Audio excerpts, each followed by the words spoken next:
Missile হানা ইরানের কুয়েতের মার্কিন দূতাবাসে হামলা। কুয়েতের মার্কিন দূতাবাসে হামলা ইরানের, একের পর এক মার্কিন ঘাঁটি, মার্কিন দূতাবাস টার্গেট ইরানের। আমি আরো একবার পথিকৃৎ বাবুর কাছে চলে যাবো। পথিকৃৎ বাবু, একদিকে যখন ইসরায়েল আমেরিকার টার্গেট তেহরান, ঠিক তখনই ইরান লাগাতার মার্কিন হুঁশিয়ারি সত্ত্বেও মার্কিন ঘাঁটি, মার্কিন দূতাবাস টার্গেট করে চলেছে।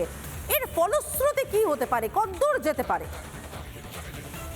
দেখুন, এখানে ইরানের যে সরকার এই মুহূর্তে আছে তারা একটা ডেসপারেট সিচুয়েশনে চলে গেছে। তাদের টপ প্রায় 50 থেকে 60 জন টপ মিলিটারি জেনারেল মারা গেছে। তাদের সুপ্রিম কমান্ডার যিনি খমেনি ছিলেন তিনি মারা গেছেন। সেখানে একটা প্রতিহিংসামূলক, প্রতিশোধমূলক মানসিকতা নিয়ে এই মুহূর্তে ইরান অ্যাটাক করছে, এবং এই অ্যাটাকগুলোকে আপনি দেখবেন, আমার মনে হয় এগুলোকে র্যান্ডম অ্যাটাক বলে। খুব একটা যে খুব প্ল্যান্ড মাফিক অ্যাটাকগুলো করছে তা কিন্তু নয়।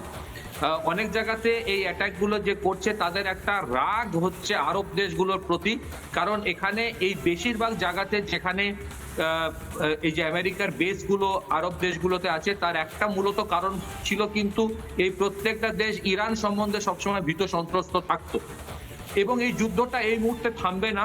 হয়তো 3-4 সপ্তাহ যদি টেনে যায় বা 4 থেকে বেশিও হয়, তাহলে কিন্তু অর্থনৈতিকভাবে বিশ্বের অর্থনীতির উপর একটা বিশাল টান পড়বে।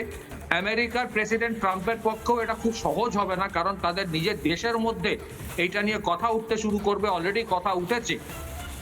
এবং এখান থেকে আবার আমি বলছি যে রাশিয়া থেকে ইন্ডিয়া যে তেল নিত বা এখনো নিচ্ছে, এটার কতটা মাহাত্ম্য এখন বোঝা যাবে।